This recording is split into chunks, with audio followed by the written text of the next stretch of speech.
Good morning dyan mga kababayan ko. Kamusta tayo dyan? Napuyat ako kagabi.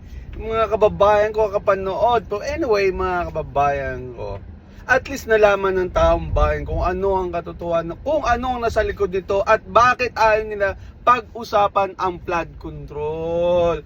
Yun pala eh.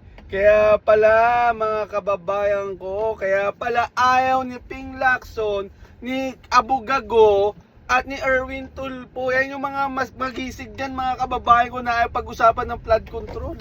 Kasi ito pala itong tatlo na to, kasabwat. Diba? Kay Erwin Tulfo, maleta-maleta mga kababayan ko. Kay Soto, ganun din, maleta-maleta din.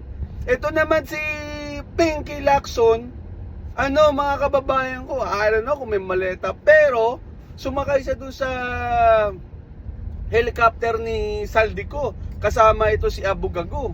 'Di ba mga kababayan ko? Kaya pala, now I know. Now alam naman namin. Pero syempre, at least kagabi o kahapon diyan, talagang nalinawan kami na talagang kaya ayaw niya pag-usapan yung flood control na yan dahil kayo din pala, mga animal kayo. Mga salot kayo sa gobyerno, mga salot kayo dyan sa Senate na yan.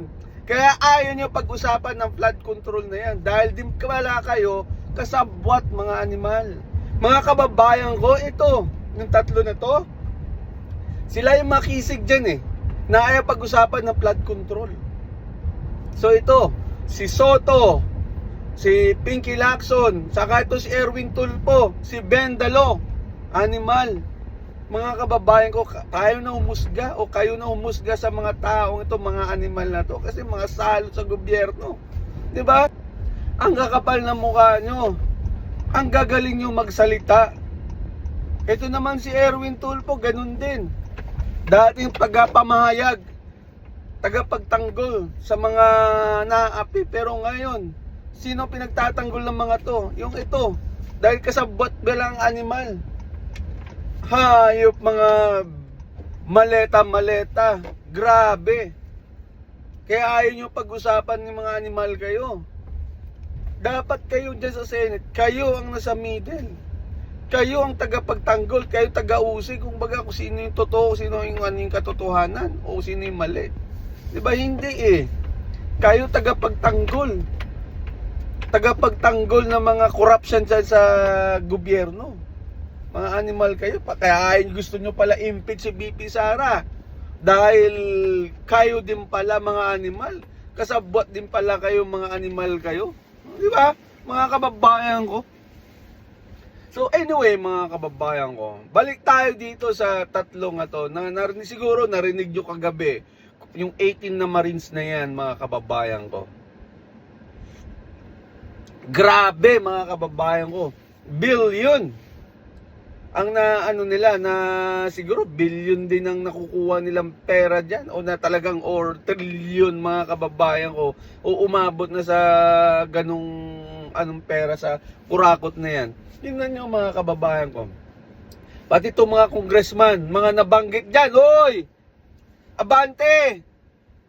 I think Ridon, nabanggit din si Ridon eh. Hoy! Kakapal na mukha nyo, ang dami nyo. Sa sobrang dami nyo, nakalimutan ko na kayo kung sino-sino kayo. Pero malalaman natin yan mga kababayan ko. Alam naman natin eh. Animal, mga hayop na to, kakapal na mukha nyo. Kaya gusto nyo ma-impeach si BP Sara kasi nabanggit pala kayo dun sa nadala ng 18 na Marines na yan. Maleta-maleta din pala kayo mga animal kayo. Anyway mga kababayan ko, no? Kayo na humusga sa mga animal na to. Especially dito sa mga senator na to, ayaw pag-usapan ng flood control. Kasi nabanggit ang pangalan nila dyan sa 18 na Marines na yan. Hayop ang kakapal ng mga muka. Kaya ito si Abu Gago saka si Pinky Lacson ayaw pag-usapan kasi itong mga animal na to, kasabwat, buwisit, mga animal kayo.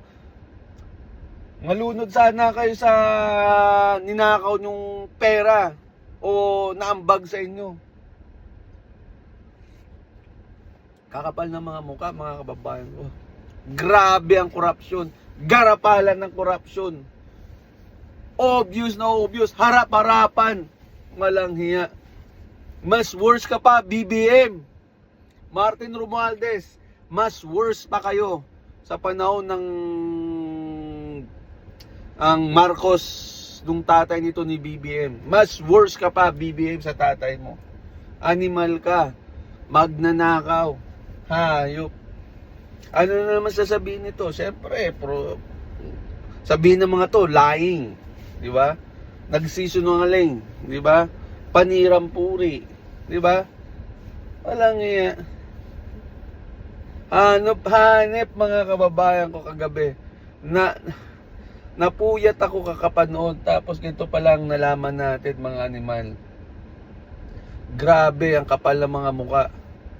Grabe ang bayaran. Grabe ang bigayan ng pera dyan. Di ba mga kababayan ko? Ang kakapal ng mga muka.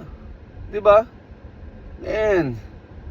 Grabe, maleta-maleta. Tapos makasira. Kaya ayaw pala pag-usapan ng flood control. Dahil kumbaga mga hayop pala.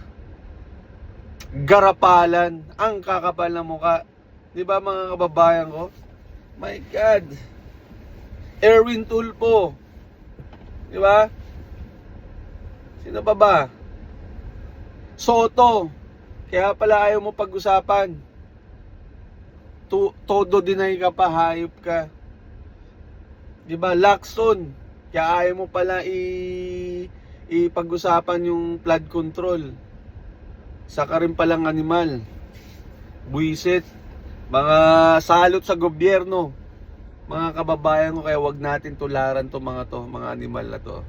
Mga salot sa gobyerno. Anyway, mga kababayan ko, kayo nang musga sa mga tao na to. Sa nangyari kagabi, mga kababayan ko, siguro natauhan kayo sa mga pinagsasabi ng mga 18 na Marines.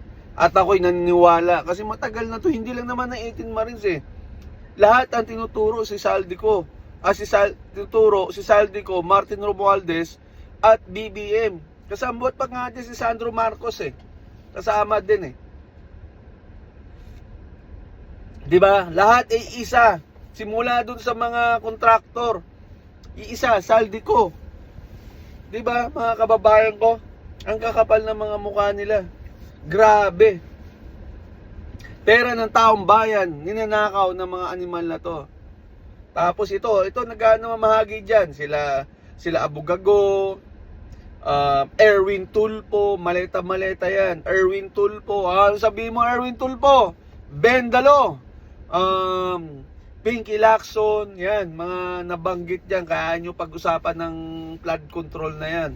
Kasi kasabwat din pala kayo, mga animal kayo. Hayop. Mga animal. Kaya gusto ito naman si Abugago, gusto madaliin yung impeachment ni BP Sara. Kaya pala Abugago.